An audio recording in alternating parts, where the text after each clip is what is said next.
Hey everyone, my name is Gen, and I'm the chair for the MIT Enterprise Forum New York. Thank you for joining us this evening with this really fantastic panel on Black tech leadership. Um, I think when we were initially thinking about this and looking for speakers, we really wanted to get a range of uh, folks with a range of experience, right? So I think in the panel today, we actually have people from a couple different generations. I know Jason and I went to school together, but Dr. Dedrick Carter here, he was actually my freshman advisor. So, I mean, I think age-wise, we might be closer than you imagine, but in my mind, I think the panel represents perspective from a couple different generations. So I'm really excited to kind of hear what they have to say. I think so. Before we get started, I just wanted to tell you a bit about our group, MIT Enterprise Forum, real quick. We're a nonprofit with a focus on supporting the tech and entrepreneurship community in New York and beyond. And we really have chapters around the world. We regularly organize workshops, expert panels, and fireside chats. And our annual membership pass is available for those who are interested. You can learn more about us from our website, mitefnyc.org.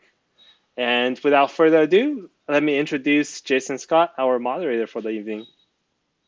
Awesome. Well, thank you for having me. Excited to lead this conversation today. I will say, everyone, I tend to be a very casual conversational person, so feel free to use chat and use the Q&A as questions come up. We definitely want to make sure that we make this about you all as audience, and also make sure we get to your questions. But my name is Jason Scott. I currently work at Google, leading a lot of our efforts around equity with respect to the startup ecosystem and the investor ecosystem, and most recently ran our Black Founders Accelerator, Women Founders Accelerator. So very happy to join this conversation to really talk about and speak with Black leaders in the tech ecosystem here and hear about their experiences, but also learn personally. Honestly, I think there's so much to gather from everyone's experiences, and everyone's journey is so different. So without further ado, I will introduce our panel, and I will let them one by one introduce themselves with my first question. So first and foremost, would love for you to give your 60-second, so 60 seconds, I will keep track, your 60-second origin story, and along with kind of where you are today. And we can go in order of my kind of list. So Dr. Smith, do you want to go first? Sure. So, hi everyone. My name is Tahira Reed-Smith. I'm an associate professor in the School of Mechanical Engineering at Purdue University. And although I am not running an official startup, running a research lab is very much like having a startup. You do get startup funds. You have to build from the ground up. And I got to this place. I'll start with graduate school. When I enrolled in the design science program at University of Michigan, I was the first student to enroll in the program. It was high risk to enroll in a program that was new, but I knew it was a good fit for me. And while I was a grad student, I found out about this perfect position at Purdue, and they wanted someone with a background in design science to come and bring that perspective to the department. And so that is how I got to this place. I found out in grad school, and there's a lot more that happened, but I did get the position. Awesome, awesome. I'm up next. Mr. Spencer, you're next in my order. Thanks, Jason. I actually was thinking about talking like about the origin story, because my story really begins with my fascination with robots, like, in Star Wars, right? I was the kid who was always taking things apart in my parents' home in Brooklyn, trying to figure out how they worked. So from about 8 to 12, I was accumulating enough stuff to build my first working robot, which, by the way, I entered into the Brooklyn Borough Science Fair in 1979. So my second robot, which I built in, from 12 to 16, took me over 3 years to work on this, so evenings and weekends to build from scratch. And this remote control robot was like 250 pounds. It had a fully articulated 6-degree of freedom a manipulator. It was fully functional. So, but good grades, from Brooklyn Tech, and my two robots kind of got me into Brown, where I graduated in '87 with a Bachelor of Science in Electrical Engineering. And my robot experience showed me as a child, what I was capable of. And even without formal engineering education at that time, through curiosity, discipline, kind of, passion for this burning desire to make useful things enabled me to do kind of what other people said was impossible at the time. So over the past 30 years or so, I've been accumulating experience as a technical innovator, organizational leader, and also serial entrepreneur. Through my invention of the Agile Ecosystems methodology, I'm showing individuals, startups, mature businesses, and nonprofits how to intentionally collaborate as assets of biologically modeled ecosystems. Now, this holistic approach is used to really solve and scale complex social, economic, and environmental problems through innovation ecosystems thinking, and also practice. So Agile is my contribution to the world, and hopefully how to make it a better world. So that's kind of my origin story. Awesome. I love that. Awesome. Cool. Two more. Dr. Carter, do you want to go next? Happy to. So I'm a small town Southern boy who decided to go to MIT and started my first venture there. And that was sort of the bug for me. I studied electrical engineering, computer science, and went off from there to kind of help to start a division focused on E in the world in a systems integration firm. I left there because I wanted to be international. So I went to London and started a SoftBank UK funded company, and came back around the time of the crash of the bubble burst to lead the Center for Advanced Technology in the DC area. Then I started thinking about where is the most innovative place I've ever been, and how do you sort of encourage these ecosystems of innovation? And I got pulled back to MIT back to my alma mater to work there for a bit, focusing on the MITES program. Several of the folks here know this, and a few others, and teaching in EE and CS. And that led me to the Obama administration, where I helped to found the I-Corps program. And as I was leaving the administration, I started to think about what's next. Where is there a place that we need to sort of grow opportunity? And there's great opportunities on the coast, and spend time on both the coasts. But decided that I wanted to figure and focus on the Midwest, and ultimately ended up at WashU, leading their tech transfer work and trying to figure out how do you take basic science research and turn this into venture opportunities for people for the betterment of humanity. And that's where I've been for the last 7 years. Continue to try to figure out how do you spur more companies so that you don't have things dying, not necessarily in the valley of death, because that's down the path, but some of these things just end up in a ditch of death. They don't even ever get out. They need to be able to sort of have the chance to die in the valley. And so that's what my work has been. Awesome. Love that story as well. And I can personally attest to being a recipient of some of the impact of your work. So thank you for that as well. And last but not least, Mr. Henry, do you want to go? Hey guys, good to be on this esteemed panel. Grateful to have this platform. Appreciate MIT taking the initiative, and appreciate you all for coming to listen. And you'll learn from us, but I think your feedback to us, of course, all of our inboxes are open, so we'll learn from you and collaborate with you, and hopefully affect some change. So my name is John Henry. I am the very proud son of immigrants from Dominican Republic, born and raised in New York. And my background in a nutshell, I'm an entrepreneur through and through. I left school my first semester of community college to start my first business, which was a commercial laundry business for the film and television industry. So I was working as a doorman, and I had the opportunity to sneak up on film sets and convince them to give me their dirty clothes to clean. And then I found a laundromat and a dry cleaner that was willing to clean it for me. And I charged, the market rate, and I was charged a wholesale rate. And so I would make the spread. And that's how I started. And we did Wolf of Wall Street, Amazing Spider-Man 2, Ninja Turtles, Power, White Collar, Amazing Spider-Man, so on. So we really kind of grew the film and TV industry niche. I got my MBA on the road, hiring, firing. We built our own logistics software. So that was my first touch point with technology. We grew to a team of 15. We rolled out our own commercial fleet. The business was acquired. And that was my first beginning to end go around. And I knew I wanted to be an entrepreneur forever. I knew it definitely was not always going to be cleaning dirty laundry though. So I created an incubator in Harlem. It was a fascinating project where we incubated you for 9 months, and we didn't take any equity. We just asked that you stayed in Harlem after the program. Nice. And that was a fascinating public-private partnership where we got funding from Google and the city and so on. So that nurtured my perspective from a little bit more of a macro perspective. That then became the groundwork to start my most recent company before the one I'm working on now, which is Harlem Capital. It's a diversity-focused venture firm. We started as an angel syndicate, writing 2K checks between five of us and sneaking into competitive rounds for 10K a pop. And after doing 8 investments, we knew we wanted to do this because there are not enough diverse fund managers controlling the allocation of capital.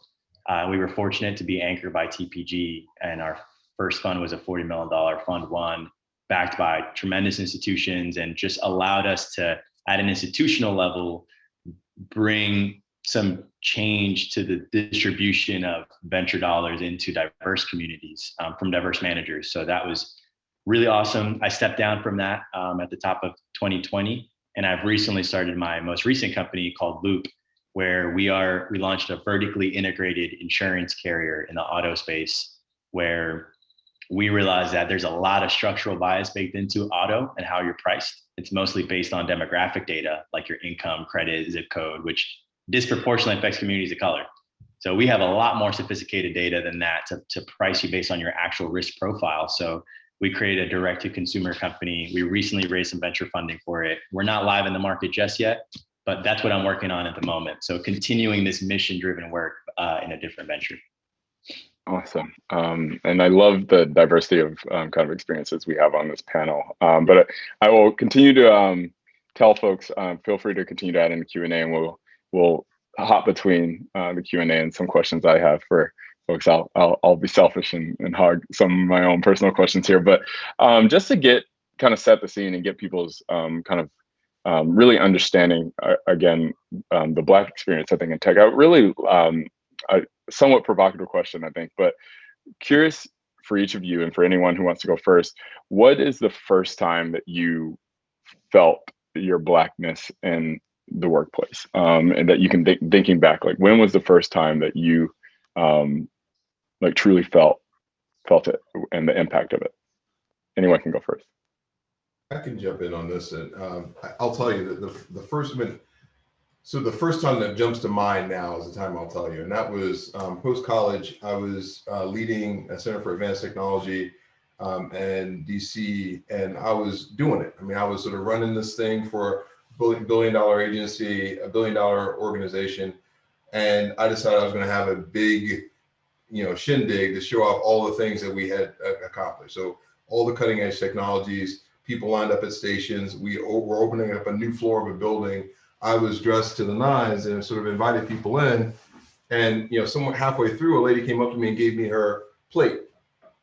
And I thought, okay, all right. I said, I'll take this. I said, I guess I'm the host. So I'm happy to make sure that you feel comfortable. And she said, oh, you're the host. I'm sorry. You were just so nice. You were the only. And she stopped and she said, I'll take that. I said, no, I got it. You go ahead and enjoy yourself. I'm gonna put this away. And I walked off and I said, she thinks I'm a waiter. And I looked around and I realized I was the only person of color in this party that I'd invited everybody, and it sort of hit me that here I was thinking, I should be at the top of my game. And I walked out because somebody gave me their plate, right? To take their plate away and put it away. And so that was for me, thinking of, I thought that I had gotten there. I thought I was known. I thought I was, not that that's something you need to do or have, but it was a quick slap in the face for me to realize you're not more than a step away from taking my plate.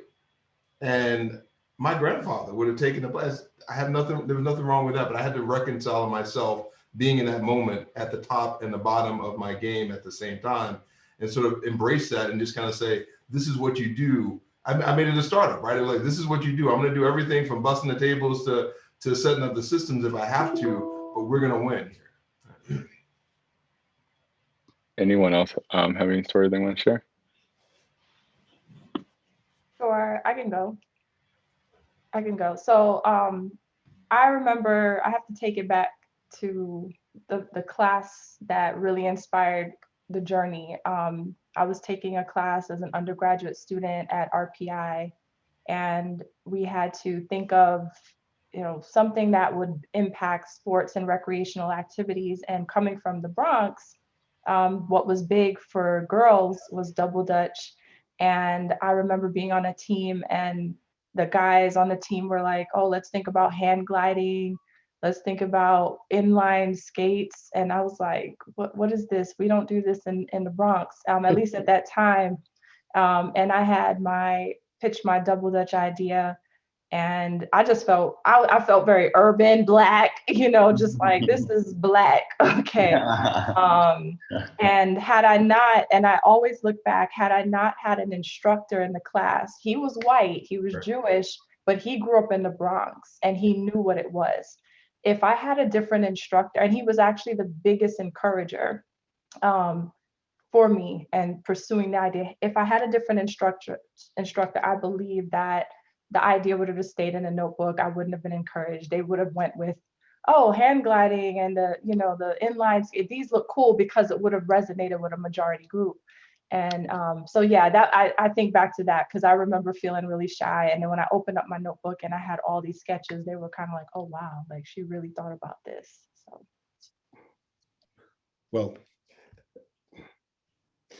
So can I jump in? Because yeah, go ahead. Your story, Tahira, is I guess I'm moving backwards in time, because my first encounter with racism was at the Brooklyn Borough Science Fair in 1983.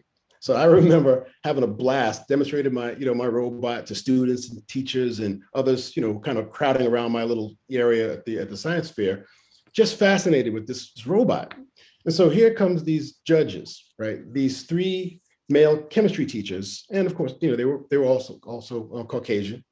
And I had prepared a full presentation about the usefulness of robots and hazardous environments, and how they are used to protect people in extreme environments. I demonstrated the robot picking up a can, driving over to another waste paper basket and dropping it in. It's like, boom, mic drop. And I'm like, yeah, I'm good. I'm saying I'm rolling good, right? So I'm feeling pretty good about my presentation. The science fair ends, and all the students are waiting around for the results. And when all the awards were announced, there was no James Spencer. That's odd, right? So my folks went to investigate, and the principal of the school told me that I had been disqualified. Now, apparently, my judges could not believe that a 15-year-old Black boy from Brooklyn had the ability to build such an impressive working robot. So my parents, they fought for me.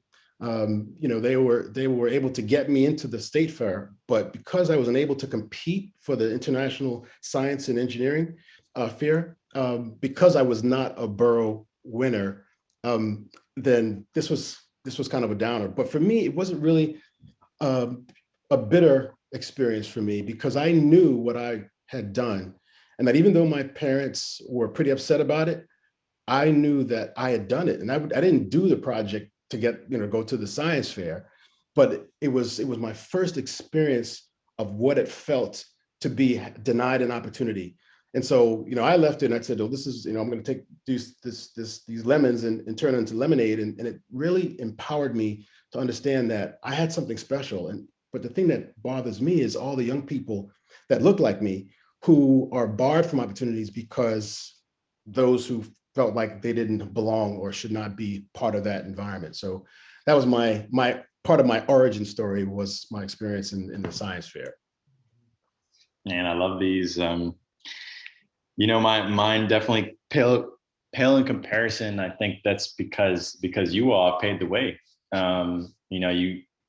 You guys having to go through that science fair experience, and just across the board, has enabled me as like a new gen creator to deal with it less so, I would say. Certainly you encounter it, and by it I mean like racism, and specifically in the workplace. And I think the answer that comes to my heart is actually more of a mind, that sometimes, we all deal with it, where you play it over in your head, where you say, well, is that because I'm a woman, or is that because I'm Black? And then I've had to learn how to you know, I definitely have had to pick my battles because I realized like, if you call it out every time, then you're that angry Black person. You're like, fine. You know, and then, and for women, I'm especially empathetic. Like my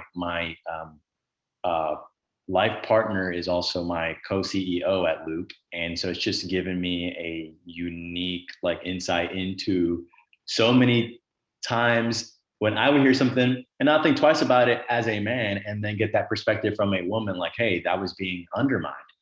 And so like, I think more than anything, I've really just like nurture my capacity to empathize and yeah. So, you know, it's not a concrete answer. Of course, I can think of many instances. It's more so to say that the mind game of determining if it was or not a race incentive thing, it can be honestly just as taxing.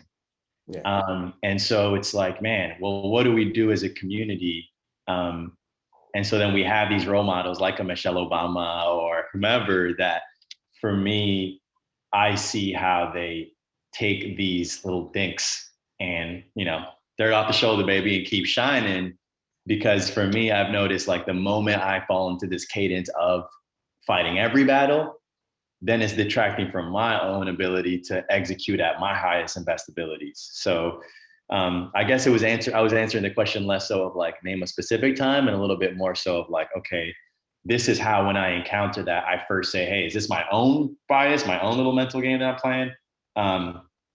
And then based on my assessment from there, either way, I try to take it in stride and keep rolling with it because I think that execution is kind of the greatest antidote. Yeah. Yeah. No, I think I think, well, one, I have a lot of personal stories that's reminding me of, but I think it kind of leads to another question I have. And obviously, both we're recording this and we have some live in the audience. I'm sure we have plenty of self-identified allies or accomplices in the audiences who are hoping to help combat some of these challenges that we've identified with respect to equity in all of our spaces in tech. But I'm curious how you all, I mean, John, of course, we do have the ability to wear the armor and kind of dust the things off, like you said, but like how you all have also leveraged or found, I like to use the word accomplices, not necessarily allies, but how have you leveraged or found kind of accomplices to kind of help you in your journey, and what I think turning into kind of an action item for the audience, like how can they be better accomplices for kind of the next generation of members of the Black community in tech? Are you specifically asking around like finding allyship from like a non-minority community or within our communities?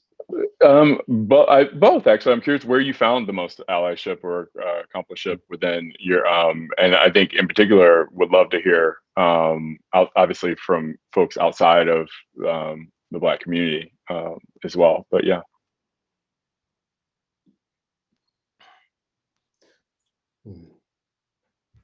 And if the answer is you haven't yet, that's fine too. So, no, but yeah.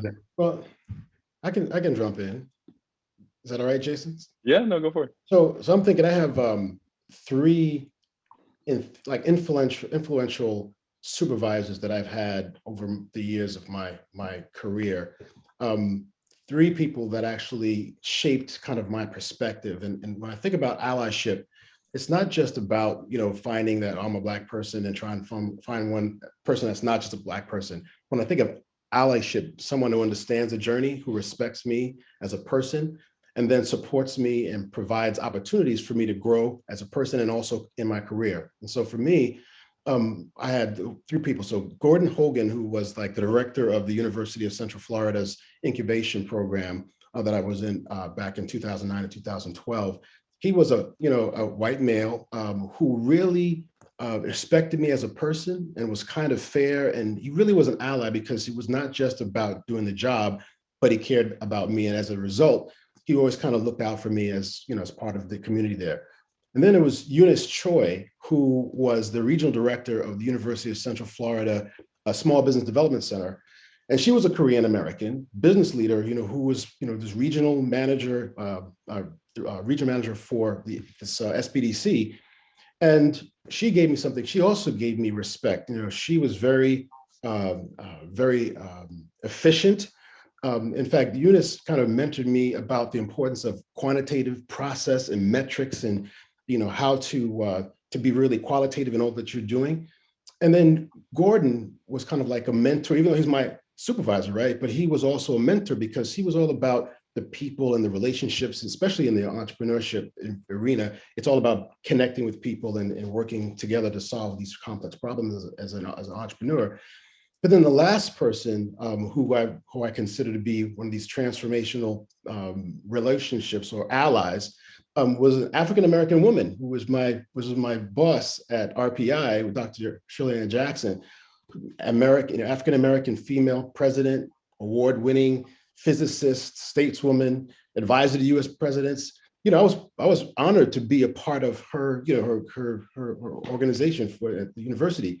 So she gave me the opportunity to really hone my skills about what a true innovation ecosystem looks like. What are the assets? What are the capital? How are they all integrated? How they connect to the university and the businesses and then the alums, all of it. And so I had these three portfolios at the university at RPI, working with intellectual property, having responsible for a tech part. So she gave me opportunities that, you know, if it was someone else, I probably would not have been able to get as far. So I consider her as an important ally because, you know, without this, you know, the 6 years that I was at RPI, I consider, you know, after my 30 years in entrepreneurship and, you know, in technology, you know, I look at these experiences in my relationship with the university, it was like a capstone experience, and it was invaluable in getting me to where I am now. So for me, allyship, yes, I have an African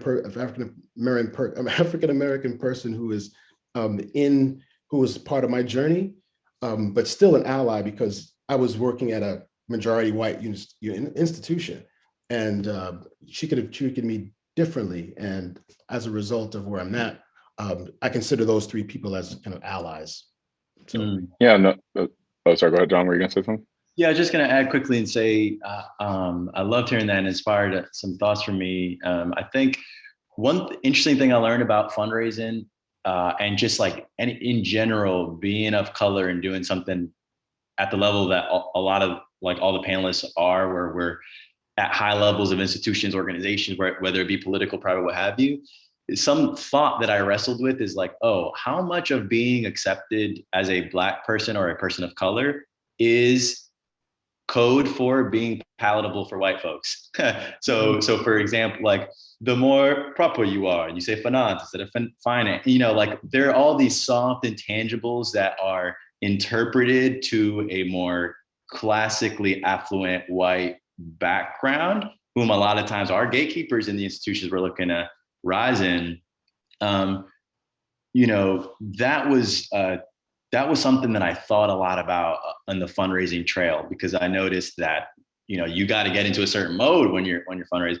So for me to find my sanity and where the lines were for me was to have a mentor whom was Black, who's banging down these doors in the capacity that I was looking to do. And just to put it plainly, like having Black founders, and particularly I have a couple. So it's like mentors whom are 20 years ahead and around the bend, and they came up, but in a different time, but they still know the broad strokes. And then peer founders. Like, man, I think that we really underestimate the value of peers. I think that, you know, there's naturally a respect and admiration of those who have come before, and we should continue that, but also not at the expense of discounting the peers that are near us right now, going through exactly what we're going through in this moment in time. And that has been a tremendous source of learning for me. And then also, interestingly, like connecting with, I think if you execute long enough, you eventually win over the respect of everyone, you know, more or less, that you ever wanted the respect from. And then, you know, in the instances in which we're discounted for, like, you know, it couldn't have been the Black kid that built that robot. you know, but like, look at you now. And they're like, wow, you know, it was wrong. So people come around if we can execute. So I always take it as a challenge to just like continue crushing it. And yeah, having that perspective from those more classically institutional perspectives, I think for me helps me draw that line between, you know, are we doing what's expected of us, or are we being our individual selves in these rooms and learning to preserve our voice and our authentic culture, but just leveled up and being tier one. So anyway, just my thoughts there. Yeah, I'm curious to hear, and maybe District Tahira, you have an opinion on this, but and it's a little bit off script, so apologies. But what struck me about both of your stories is that one of the people, or some of the people that came to mind, were also members of the Black communities themselves, right? And I often get, as someone who runs a lot of programs for Black founders, the question of, does it feel burdensome as a member of the Black community who also is going through these personal challenges to also then feel like you are also the one having to run these programs and be the mentor, be the ally, and it's additional Black tax essentially on you as a member of the tech community. And I'm curious just your thoughts on that. I'm sure you felt it, because it seems like I mean, I know, again, that, like, as I said, I've personally benefited from some of your work as well. And I know, Dr. Reed, you do some work as well. And I'm curious your thoughts on that additional burden, I guess, of having to not only deal with these things yourself, but also be allies for others in the community. So there's definitely a weight there without question, but I think there are two ways to think about this. One is as an investment, and the other is to think of it as a tax, right? And none of us, I mean, if I came to you, James, and I said, hey, have I got a tax for you? You're gonna say, I'm kind of busy tomorrow. Maybe we'll talk tomorrow. But if I came and said, hey, Jason, I got this investment, you know, and it's gonna be, and anyway, I'm taking some dollars from you and putting them in some place, but it's sort of the perspective on it. And I think we often think about that Black tax, and it is there and it's real. But if you look at it from the perspective of the investment that we're making in, and you just sort of, I mean, you only invest dollars you can afford to invest. And what happens is sometimes we become overextended because we're asked to invest more and more than we're able to do and still do the work. I mean, to tie that to the earlier conversation you had, I mean, if I think about the allies that I had who poured into me, and why I have a responsibility to pour into many others and still benefit from people pouring in, is I remember being a summer student working at NCR, just trying to make it happen. I was a tester, and if you want to put an engineer in a testing lab, and I'm gonna break everything. I'm gonna break everything. That's exactly what I did. I broke everything and figured out how to put it back together. And I was breaking so much that the vice president of that area sent a note saying he wanted to get together with me for lunch, and I was just too busy to do that. I mean, I had stuff to do. I was making names. And finally my manager came to me and he said, James Clark wants to meet with you. And I said, okay. I mean, I heard about it. I got an email about that, and I'm going to get to it. And he said, James Clark is the vice president from our division. You need to meet with him. I said, okay, I'm going to get to it. And he looked at me and he said, now, you need to schedule this now. Turns out James Clark was an alum of MIT, and he was, I mean, he showed me the existence proof is important. And why it's an investment and not a tax is when you show up and you show that you can be there, then other people look at you and say, well, he's not that smart. He's not that, what, I could do this too, right? Or you see yourself, you can start to see yourself in those roles.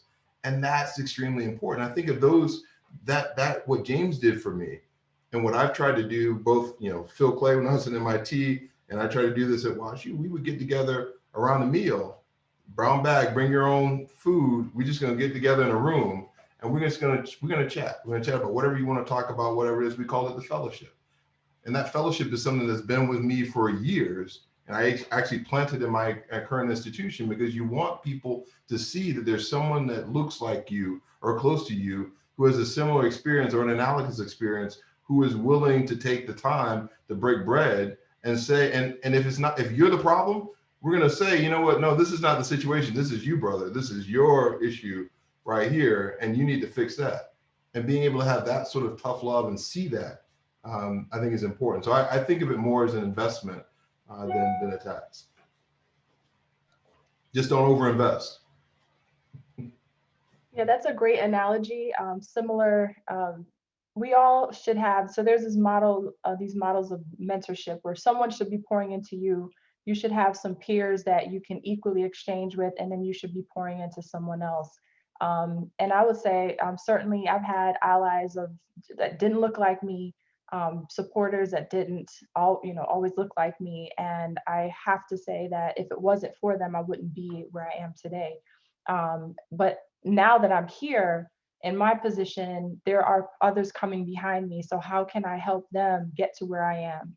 And so I have times that I meet similar to what Dr. Carter talked about.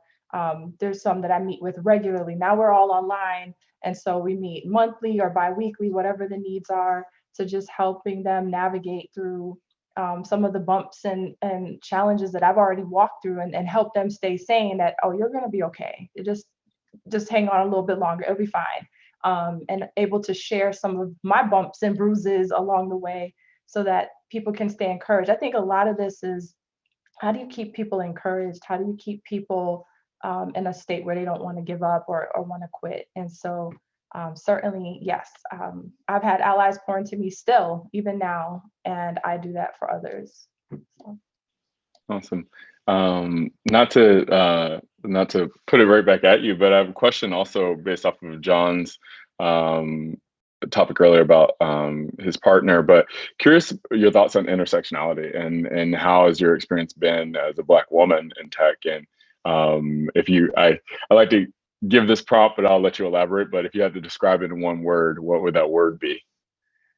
Yeah, so it's interesting because John Henry touched on some things, and the one word I would use is grace. Like, you need to have grace to do this.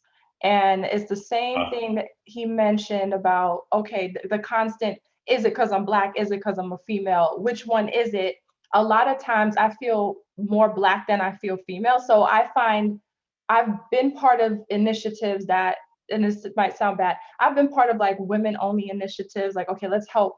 But I always felt a sort of, it just feels heavy on the woman's side, but I feel more aligned when I'm working with things that are helping to the cause of Black people. So like, for example, blackinengineering.org, that's a group of us Black faculty that got together after the George Floyd incident to say, okay, what is going on okay, so there's injustice out in the world, but there's some things happening in academia as well. Actually, there's a meeting going on right now. Every last Monday, we have the Black in Engineering, just a monthly meeting with updates. And I was like, well, I'm on a panel tonight. And I feel more of a camaraderie around that, because Black is harder to talk about than women issues. Let's just be real. People, when they talk about diversity, especially in a university environment, people is, oh, I have diversity, I have a lot of women in my lab. It's comfortable to talk about women, but when you start talking about Black, it's like people are, the muscles get tight, it's uncomfortable, and it's just because of the historical state in our country, where it's like a married couple that won't talk about what's really going on, right? It's not gonna, you got to talk, you have to have communication, you have to forgive, you have to heal, but this country won't do those they're happening in the pockets. I feel like I'm on a bunny trail now, but anyway, back to your question. Woman versus Black and intersect grace. You just have to walk it out in grace. I am fortunate that I'm in environments where I don't feel too much of the battle. Like I'm in a supportive environment where I work.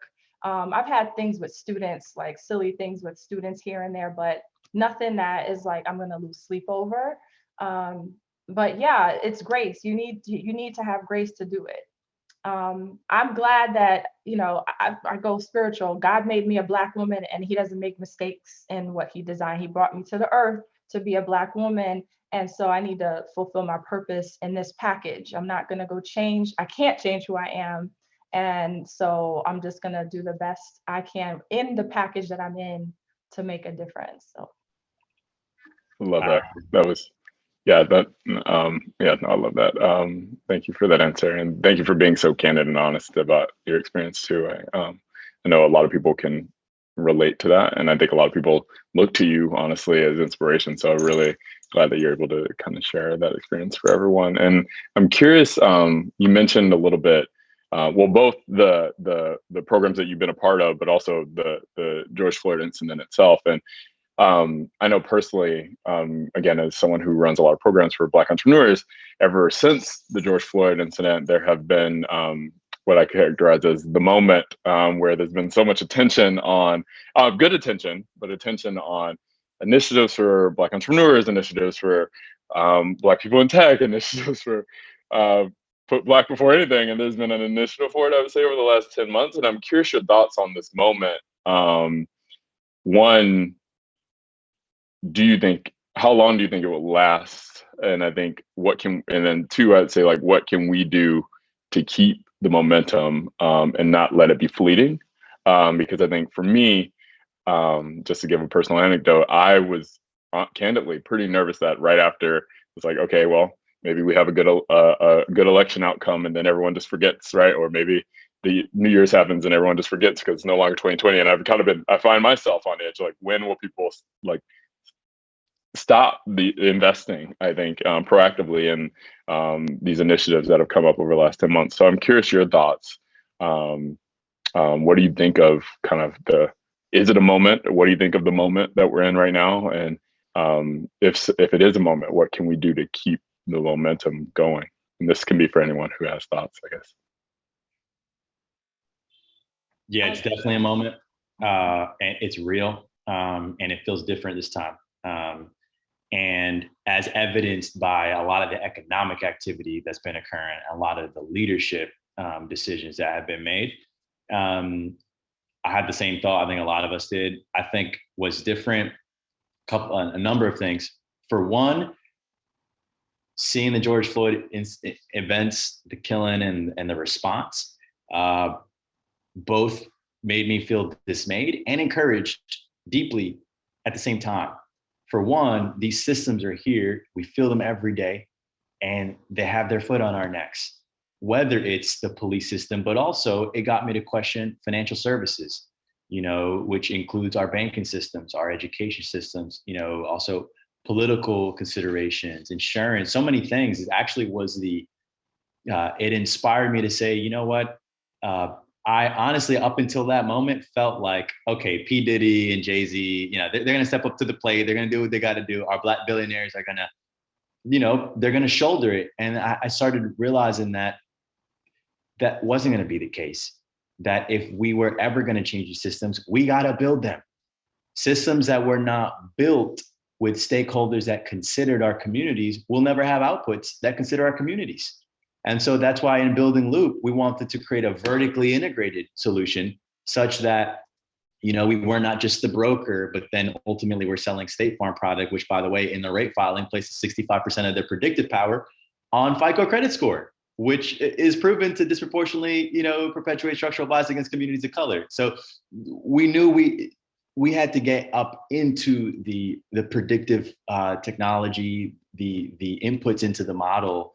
And then moreover, so there was that. I felt like our community as a collective decided that we would do something about it, whether or not the corporate stakeholders would.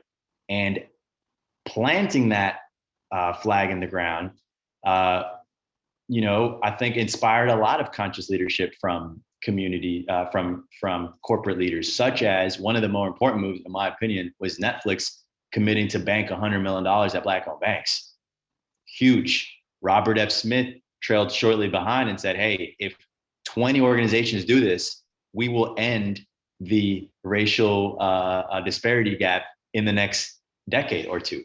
And I think what it's creating is an environment in which there are a lot of rising stars across industries of color that are standing to benefit from the economic activity flowing through the system.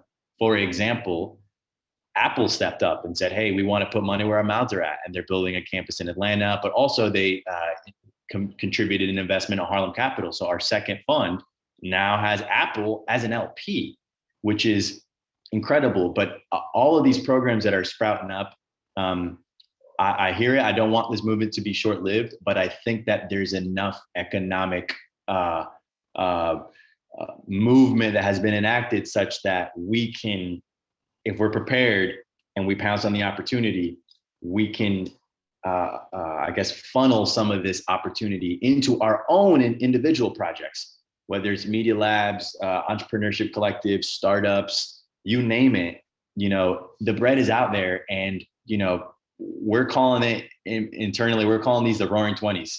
It's the Roaring 20s. Look, history repeats itself every 100 years.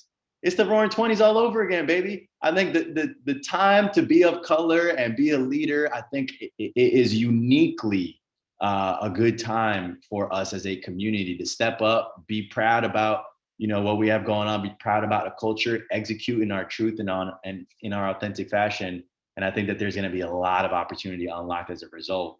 And who knows how the Fortune 100 or 500 can change in the next decade or two if we step up to the plate big. No, I love that. And I love the optimistic viewpoint there as well. I'm curious how others, do you share the same sentiment, or what are your thoughts?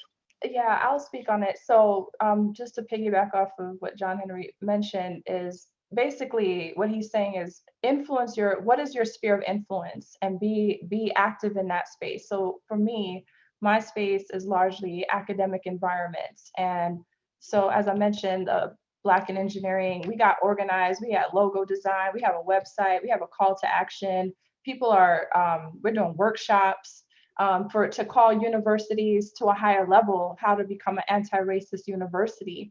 And really, lots of faculty collaborated on, I'll put the link in the chat, on this call to action document.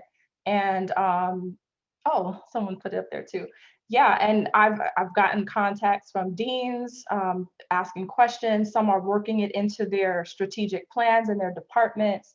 Like I said, the meeting is going on right now. We meet every last Monday of the month since July. I want to say, is it July? Since about July, we've got organized and just influencing change in where we can. And I feel like there's a lot of opportunity for innovation and education. So, okay, back to George Floyd, his daughter Gianna, it was 6 when it happened. She wants to be a pediatrician.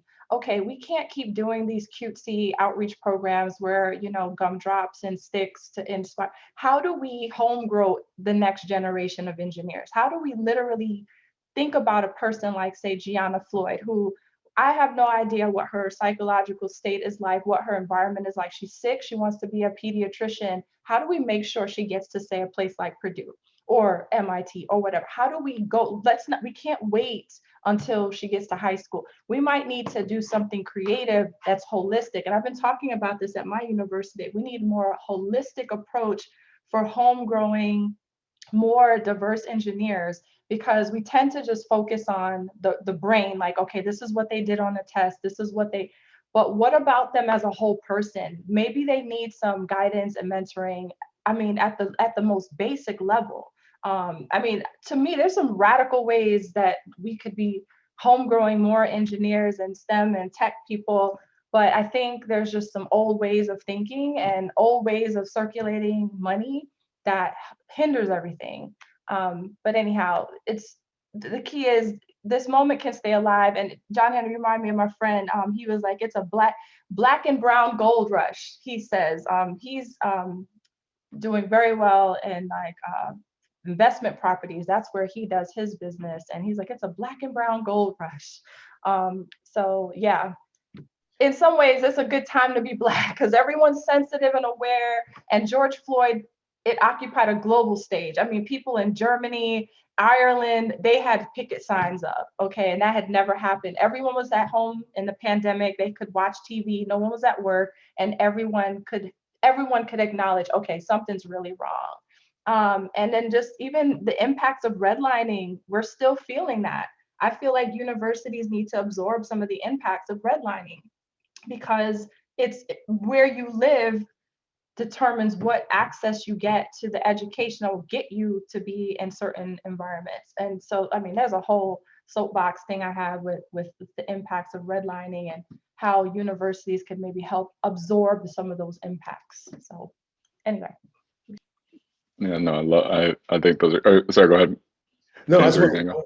I want to basically follow up on what Tahira is talking about, this idea that we have to do something that's innovative about how we're going to change our children's perspective on themselves.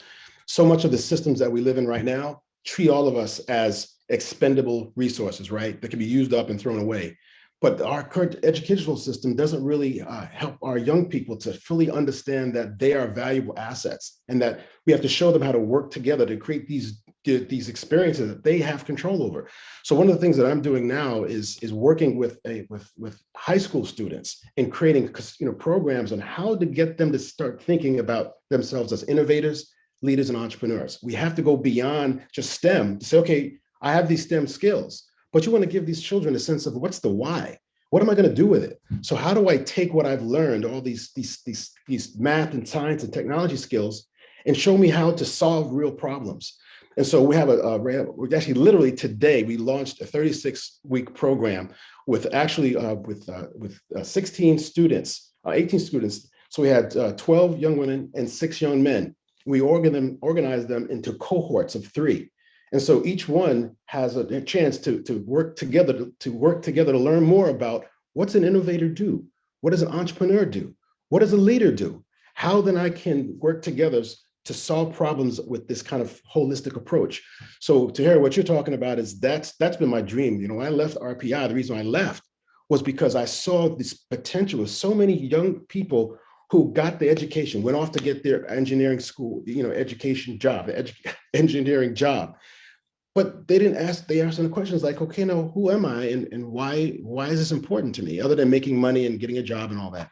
So this new generation, this new form of education, we've got to be deliberate about helping these young people to connect them to mentors, and be deliberate about what is entrepreneurship? It doesn't just about starting a business. It's about how you think about value creation, how to solve a problem and then to scale it, right? And then what does it mean to be a leader, right? So it means how do you step back from yourself to help others to solve problems for themselves, for the world, and for their community.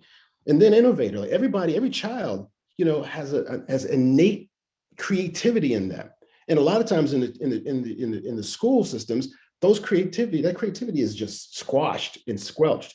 But what I've seen since George Floyd is the first time where we're having conversations about those systems. What does education look like? And what's broken? Is it really designed to help young people to learn and to be empowered? No, those systems create worker bees, right? They don't want to ask questions. So we have got to be deliberate and intentional about how we're going to change the paradigm, the narrative about how we create value for our community. It starts with the young people. So my takeaway of kind of this idea of working with entrepreneurs, we have to start early. We have to educate them to understand that their identity. Who are you? You are valuable just by you on the earth and breathing, right? You don't have to do anything. And then you show them how to give their time, to give their capacity, to give to others, to learn a skill that they can trade for value, how they can use that value to creating something new to build a widget that you can scale so that other people can get the benefit of it. So these are the kind of the conversations that we as tech people, to invest in into the next generation who, without us, the world is going to, that generation, we have to invest in them, and we have to do it in a different way. We have to be more holistic, because the system now is changing. The old systems of wealth and privilege that's garnering wealth and taking it from one group, and a small, everybody's getting things taken from them, and translated over to the small group. We have got to change that narrative, and I think that Tahira, you got my soapbox going. So, but just again, it's about intentional. It's about integrating young people with opportunities, real opportunities, connecting with allies, with people in the community, African Americans, and anybody who wants to be a part of this journey should roll in and be a part of what we're doing. All of us are a part of that. So this is a rich conversation, Jason. I know you're going to want to take us off in a different direction. Let me just put 2 more stakes in before we shift. I mean, one of them is that you've heard a lot about, so is it a moment? Yes, it's a moment. It's a manifestation of something. The question is, what do you do with that spotlight, right? How do you, because life is much like moment to moment. So how do you take that and turn it into something more? And how do you make sure that you realize we're talking about this moment, and that moment is having a strong impact positively on a segment of the population?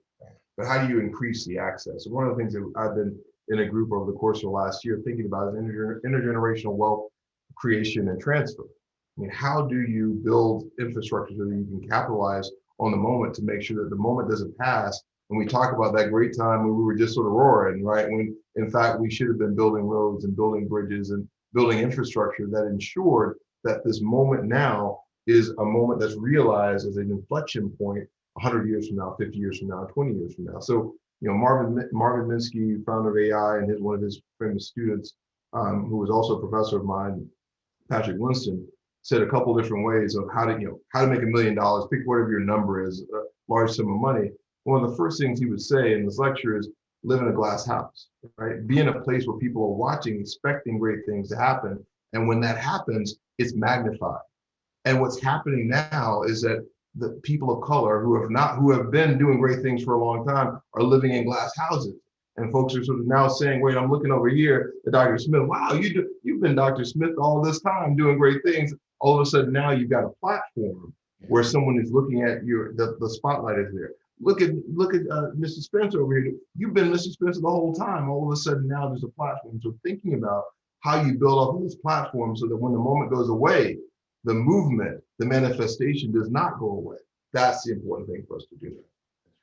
Yeah, and I love that because it leads to my last question before we go to some of the Q&A questions. It can be for everyone. I'm curious, I'm a little biased working in startups and VC to hear John's perspective on this, but oftentimes people say that part of what's needed is really for someone to be able to make that business case for why putting the dollars into making these programs and investing in the Black entrepreneurs, investing in Black small businesses is actually going to be not only the right thing to do, but the lucrative and the unaddressed business opportunity for LPs and funds, for government entities, for everyone, right? And I'm curious how you all have approached the business case for investing in the Black community and as a way to really kind of drive home and why this is important and get the dollars, get the investment, get the resources that you need to launch the programs and the initiatives that you run. Yeah, I think it's a great question. And the first thing that comes to mind is I think it is a mistake and a vulnerability to encourage everyone to be an entrepreneur. I think being a natural born entrepreneur myself, I for a long time would say, well, I don't understand why, you don't just take that and make that a business. And my mom would always say, John, it takes every kind of person to make the world go round. And now I understand that I think the discussion should be around self-awareness and encouraging people within whom they are and their authentic selves to go and do what brings them joy and fulfillment. And that can be working in on political campaigns, in academia, in STEM, and to hone. So I wanted to start there, but to the extent that, okay, we've crossed that and said, all right, cool. John, I consider myself an entrepreneur now, like making this business case. That was our whole job at Harlem Capital, for example, where this was, mind you, right before, diversity in VC is having its moment now. But then when we were raising, it was still seen as quite a fluffy business case. And it felt like, okay, there were a bunch of micro funds out there, but they didn't really move a lot of whole assets under management. And when that happens, you build brand that outpaces the actual investment infrastructure that you have. And therefore, you have a ton of deal flow, but you're only able to put a bit of capital to work. The capital that you put to work and contribute into a round is not enough to anchor a round. And so therefore, you have companies that still have to convince the status quo of VC to be their lead anyway. And then you can get that symbolic Black owned fund to invest. So and then when you do have some outcomes, now pacing out to liquidity events, if you invested 25K, you get a 10X on that, you're not really moving the needle anyway. So that was the lens with which institutional and endowments and asset managers were viewing diversity. And we were intentional about painting this as a business case. Look, you have to fundamentally believe that venture scale company creation is not reserved for but a handful of Silicon Valley, zip codes. You have to fundamentally believe that if we're living in a majority diverse country, that problems that diverse communities face are best equipped. Like the people that are going to make solutions that resonate the most deeply are people of color or women or whatever the case may be. And so we built a business in their blind spots, where the same deals that were systemically, and we quantified it and produced a lot of research around it, systematically underpriced, even though on average, Black women, just as a fun fact, Black women were running startups that had 1.7x the revenue as their white male counterparts, but on average, their businesses were valued at 30 to 40% less. Why is that? Why? Because when a white bro steps up with that white boy confidence and says, yo, I'm gonna grow $1 billion, like you believe it. But if it's someone who comes from a background where you're not used to seeing that archetype on TechCrunch, then you say, I don't know about this. It seems a little crazy. But guess what? Being in the business of venture and startups is being in the business of thinking crazy and thinking big and thinking that you can. And there's a pretty thin line between those two. So when we developed a business that, instead of making you feel underappreciated and undervalued mathematically, there's actually a whole lot of alpha that you can capture economically when you're investing in these businesses that have the talent, and you're a feeder system into tier 1 VCs like Sequoia and Horowitz. And when they finally recognize their value, there are these big pops in valuation. And so I think that there's a quantified business case to be made here. And in the case of Loop, for example, there are large communities of people of color that pay 2 times on average of their kind of upper middle class counterparts, white counterparts. For example, if you live in an affluent neighborhood and have a 4-year degree, but you have a DUI and you have several speeding infractions, you will get a better price based on the rate filing system today than someone who's lower income with a clean record. So isn't that symbolic of America in a nutshell? Like, you can be privileged and have violated the rules intentionally several times over, and you will get better treatment than simply if you're lower income and or live in a red line neighborhood like Dr. Smith was talking about. I mean, this runs deep. So we at Loop are building a business around instead of overpricing you and underappreciating you, making you feel like a VIP, building systems that are intentionally thoughtful about your situation. And I think, to your question, that's my view. I think that there are plenty of business cases to be made across industries, and whether or not the status quo system wants to recognize it, that's on them. But if we take to building in their blind spots, by the time they notice, they'll have to pay the premium, my friends, to ride the wave. Because by then, Loop will be a multi-billion-dollar business. And these pushes that we're making in academia will already be the hot pipeline feeder program. And in order to get access, you can't just join on an unpaid pilot like when Dr. Smith was building it. Now you got to pay, the premium. So that's my take. And I don't think that we all have to be entrepreneurs, but to the extent that you do, I think that there are plenty of opportunities out there right now where you got to build the skill and the discomfort to operate in being underestimated. But so as long as you can ride that long tail, there's a whole lot of alpha to capture down the stretch. So I'd like to add something to that, because I think John's actually triggered in a good way, sort of stimulated a conversation, and that is you have to force people to be consistent. When I was a senior advisor at the U.S. National Science Foundation, we would often have people say, well, why are we doing this work or that work? And in STEM. And I'm going to talk about what Dr. Smith said is the easier of the conversations. Now, let's talk about women as opposed to the conversation of race, not because I don't talk about race, but I want to start off with building the case there and talk about the analogous case.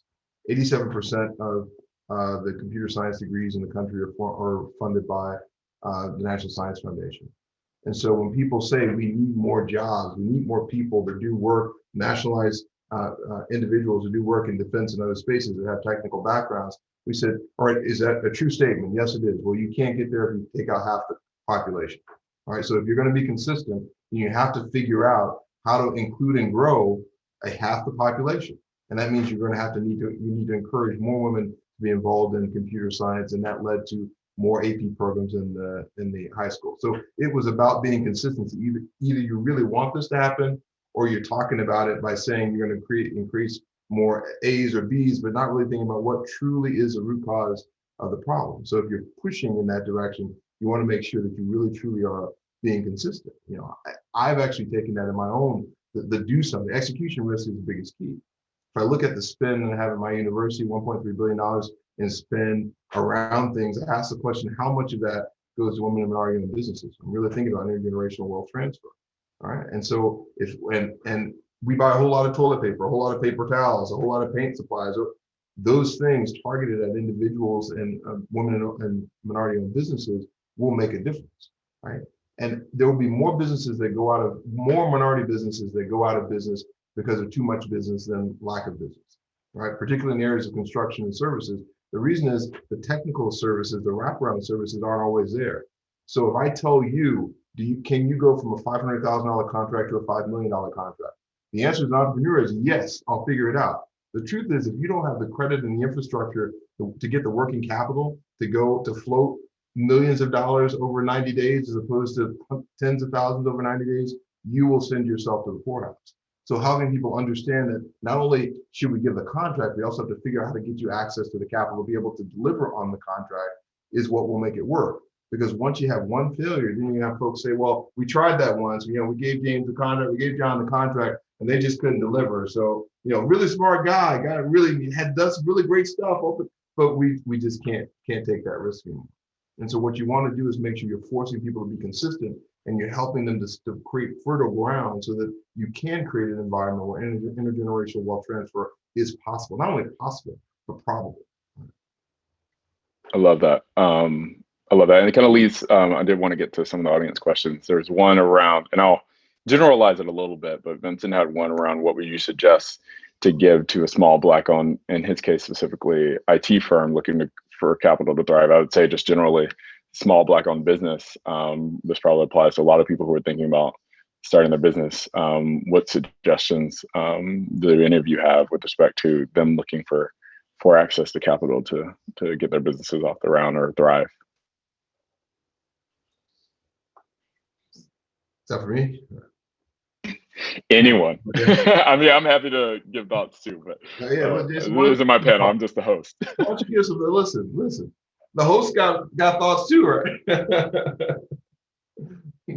One of the things that I'd like to offer is, start thinking more about partnerships, trying to find organizations that have something that you have, but that you don't have, or that you have, but they don't have, and figure out how to partner with them to do something that neither of you can do together. So the obvious case is finding a market that you have developed something very unique for, and then maybe find the market owner or a larger player in that market to figure out, hey, I have got this new widget, I got this new process, you've got the market.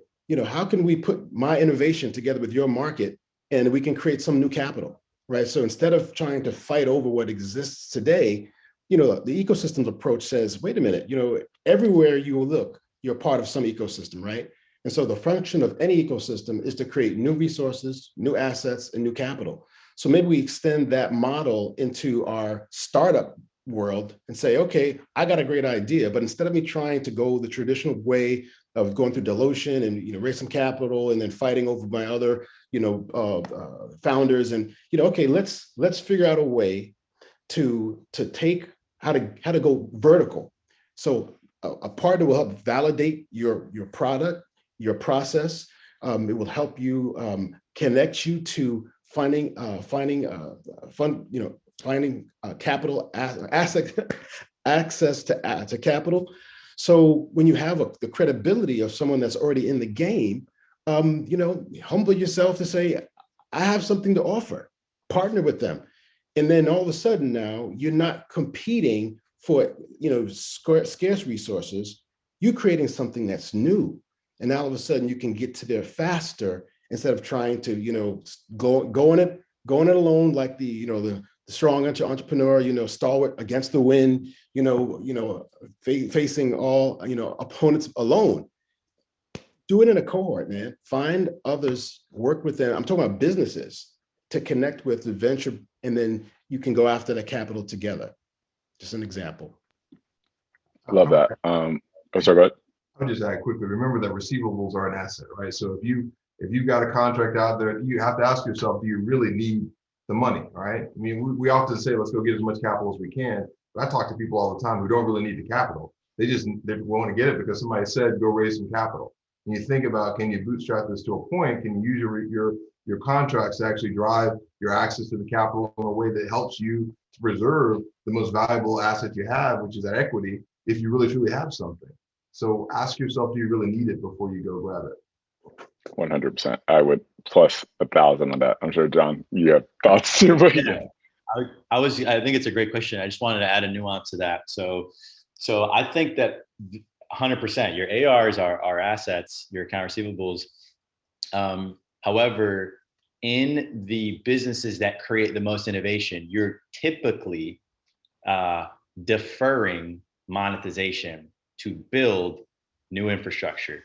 For example, with Facebook, one of the most valuable companies in the world, they didn't have the pressure to monetize early because they were venture funded. So they were able to subsidize the operations and create enough of a network effect such that by the time they did introduce paid features, it was, well into them being at scale. And then, they were really able to create a lot of value as a result of Facebook being adopted at scale. So this is something that I think about a lot. I mean, I think that there's all different kinds of businesses. So for construction firms, for franchises, for all different types of businesses that our community are most often participants in those types of economies, we're creating business right now, which for example, with my dry cleaning business, that was contract today, my friend, from Law and Order. I need my money. And then I could, I can finance those at the bank, and I can have a bit of a float to, sustain my cash flow from my operations from cash flow. In this new economy, a lot of the technology is not creating. A lot of the technology that has the opportunity to affect the most change does not yield revenue in that first year or two potentially. So when it comes to those types of opportunities, I think we do have a big gap because the average seed round has moved up in size. The average seed round used to be $500K, $1 million. Now it's $2 million. And when you're competing for $2 million, you're expected to have X amount of traction. So then where does that leave you if you can't get that gap funding to take you from conceptualization to seed funding, competitiveness? You're ready to compete. Well, like Dr. Carter had mentioned, you can bootstrap your way, which is the preferred way, but not every business path that is a viable opportunity for it. And so in which case, friends and family, as they call it, I used to say, what friends, what family do I got that can write me a 25K check? It's limited, but having more programs and more competitions, more people that individually have the means to fund businesses is what allows us the opportunity to swing big, right? Because if you're Timmy and you grow up in an affluent neighborhood and you got some friends of your parents that can float you 25K a piece, you have 200K, no pressure that you can go and try and build this thing. And if you fail, no worries. We know someone at Goldman. And if you succeed, awesome. We got an entrepreneur in the family. But communities of color are not typically afforded this opportunity. And so therefore, we have to go for the types of businesses that can make revenue now, but don't typically affect really big change down the stretch. So that's something that I just wanted to shine light on. It's a structural thing. It's not any one player that's going to change it. but it's something that I think we should be aware of as a community so that we can take action here. Yeah, I agree. And I think Dr. Carter put it in chat, but I think ultimately, and someone said it earlier about being intentional and thoughtful about one, what kind of business are you trying to build? And then two, like, if you are going to raise capital, what are you going to use it for? And really being thoughtful in that. And don't get, I encounter founders with founder envy all the time, and they see a big round and they just want to be in TechCrunch, as John mentioned earlier, and that shouldn't be what your driving force is. I will skip to another question we had.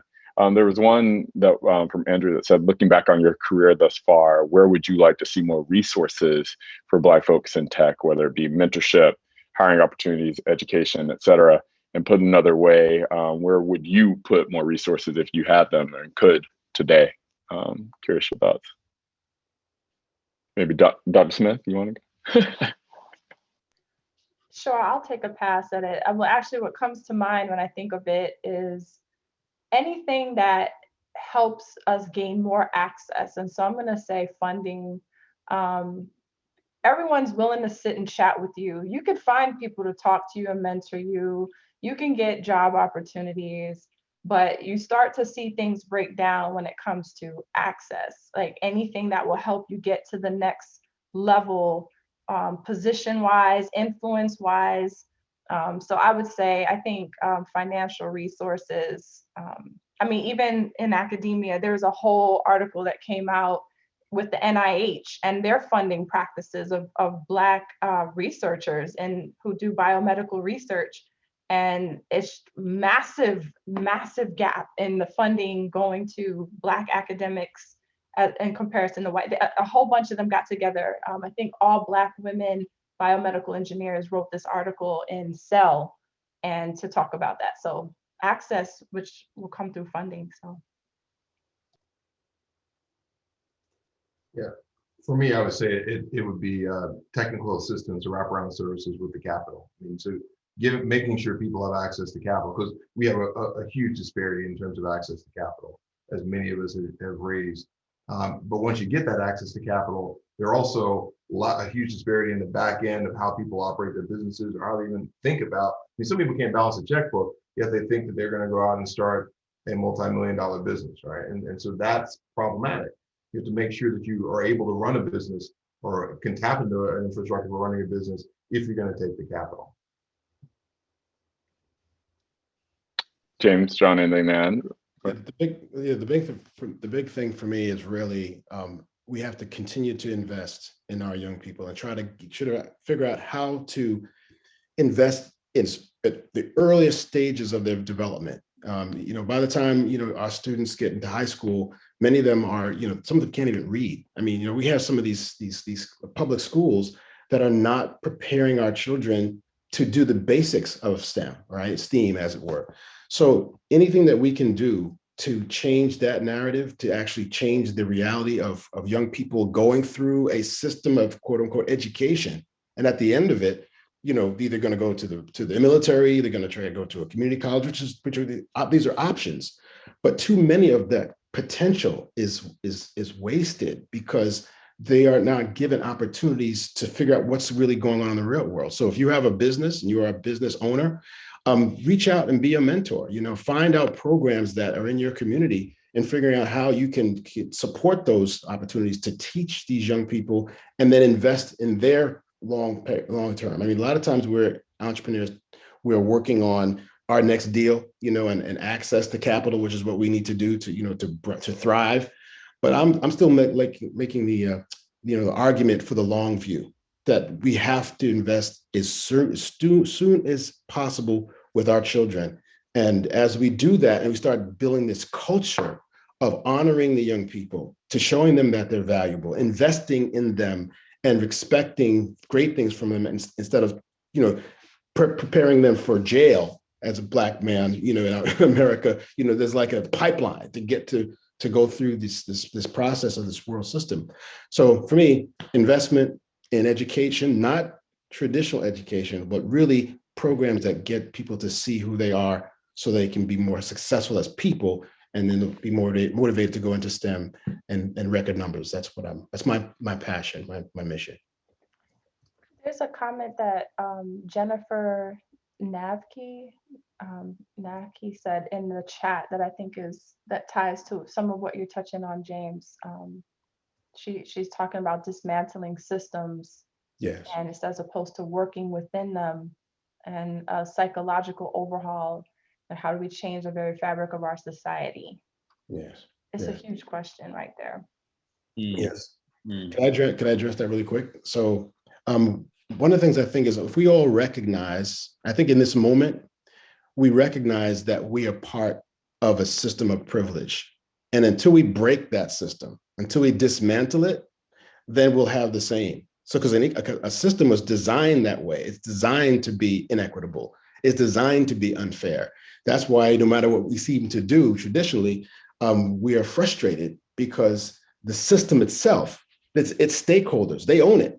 And until we change that, and I'm really optimistic because I think that we're right now in like on the death of George Floyd. I feel it was almost like, BC versus AD. It was like spiritual climate change. Like something happened because people are having conversations that we did not have. Like, I mean, a year and a half ago, prior to the world that we see now, we didn't have a conversation about race in a board meeting. I'm sitting in board meetings all the time, not-for-profits, working with the bank, and we're talking about justice, equity, diversity, and inclusion.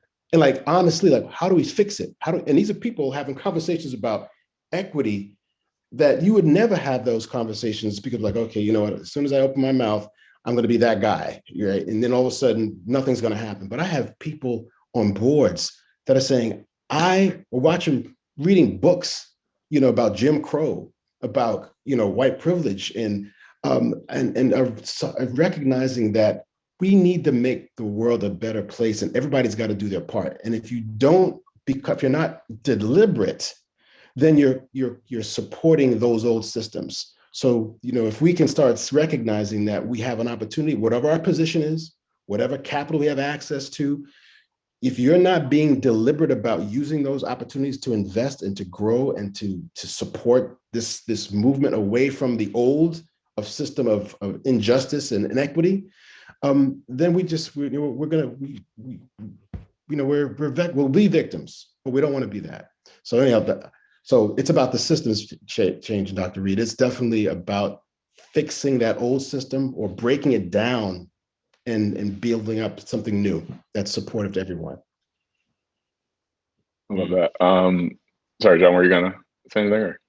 Okay. Well, I know we're coming close to time, so I think that kind of leads me to what I propose as my last kind of round the room question for you all. If you could, obviously we have this audience, and like I mentioned earlier, we're recording, so hopefully this will be viewed by quite a few folks. If you could leave them with one kind of action item to reinforce the platforms or reinforce those glass houses that you mentioned, Dr. Carter, or take that action that you were just mentioning, James, what would be that one thing that if they forget everything else that we talked about today, that one takeaway, that one action item for everyone in the room or everyone that watches this at a later time? I like to just piggyback on what I just said earlier about really, if everyone can accept the fact that we live in a system of unfair privilege that manifests as systemic racism, and that it's not your fault, but if you want to be a part of changing that system, changing that narrative, you have to act and be deliberate about creating fair access to opportunities for African Americans and other people of color, and make it fair. And if you can do that just once, if you can use your access, your position, your resources to change one person's life and then change some part of the system that you touch, then you've done a great thing, and you're doing something that is transforming yourself, your community, and hopefully through the world. So I would piggyback on that and just say, I'll say broadly, sort of be a force of nature. And I mean this by not sort of coming in and saying you have to be Superman or Superwoman, but you need to dig deeply into what your superpower is. whether that be in education and access and capital development. Dig very deeply into what that is and do something. Because we spend lots of time talking about and characterizing the time and the problem and sometimes we fall in love with the problem, right? We fall in love with the issue and we can characterize the heck out of the issue. But the journey of that 1,000 miles begins with just sort of taking that first step and digging in and doing something.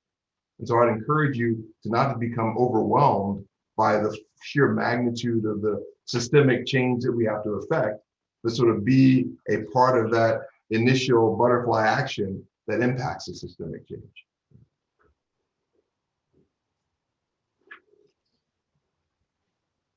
Want to go, John? Sure. So you can close this out. I think that would be great. Yeah, I mean, I think so many great things said here. Dr. Smith, you said we can't wait. That really resonated with me as like a one line. I think that's where we are as a community. We can't wait. We can't wait. We got to act now. And my whole thing is like, there's trillions of dollars of economic value flowing right now. You know, you can stick your hand out, and if you just had a vehicle to extract those dollars, you could. And ultimately, you have to build a vehicle to contribute to and partake in the change that is occurring. And it does not have to be a financial vehicle. It can be. And I, you know, the sheer magnitude of the problem can incapacitate our desire to get started at all. So if you can conceive whatever vehicle you can at your current level of awareness, you know, creating that vehicle is the first step to being able to participate in the change and affect change at the level that you can. And so where I was 10 years ago, the vehicle that I conceived was but a dry cleaner, you know, little mobile dry cleaner. And then after that, it's interesting. I was able to do an incubator. And then that grew up to be a venture fund, which I had, you know, at the time, I didn't think that I could ever do that. And now I'm creating a player that I think can dare step up to the multi-billion-dollar, $256 billion a year industry that is auto and say, I'm going to go toe-to-toe with progressive. And I feel like I can do that. But only because I've been building vehicles for a little while. So I think that really is the way to participate in the change and extract the cultural capital and the financial capital, the academic capital, the human capital that's being, you know, transacted right now. Otherwise, if you don't create anything, then it's just like, oh yeah, we like her, we like him. Yeah, they ain't doing much though. Oh, what are they doing that we can get involved in? Oh, I'm not sure. I'll keep you posted though. Whereas if they say, oh yeah, she's doing that group. Oh, how can we back this? So you have to have a project that can anchor that can anchor a lot of the value creation that's being exchanged. So that would be kind of my call to action. I'll say this, you know, in the call to action document that we have on blackenengineering.org, one of the things that we start out with is people to do internal work. You know, look at yourself, not to be cliche, you know, Michael Jackson, start with the man in the mirror. Be personally accountable. And then once you do the inner work, who can you influence? Who's your sphere of influence? And the higher up we go in the ladder that can do the internal work, then that can propagate down. And so, I mean, to conclude, do some personal work. Ask yourself the hard questions. Where do I have biases? Where am I, you know, turning a cold shoulder to things, or just being oblivious or not educated enough on some things? Do the personal work. And then influence others to do the same, and then collectively, then we'd see change, right? Because these systems are built, but people run them, and if you can change the hearts of people, then you can change the systems. Love that, and thank you all four of you for joining for this conversation. I know it very busy people yourselves, but I think it really, for me at least, was a good reminder of some things that I need to be doing more, and also some new ideas of things that I can action items that I can take away from this. And I hope that everyone else in the audience feels the same way. So with that, I'll hand it back over to our overall host from the MIT Enterprise Forum. But thank you all for allowing me to host this conversation. And I will say, reach out anytime. At least to me, I'm happy to help anyone think through how they can get that idea off the ground, or that platform, or do some that inner work. I definitely am happy to at least listen and give some ideas there. So thank you all for having me, and yeah, I'll pass it back. Great job moderating, by the way. Kudos.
Thank you, everyone. Thank you guys for the platform. Be well.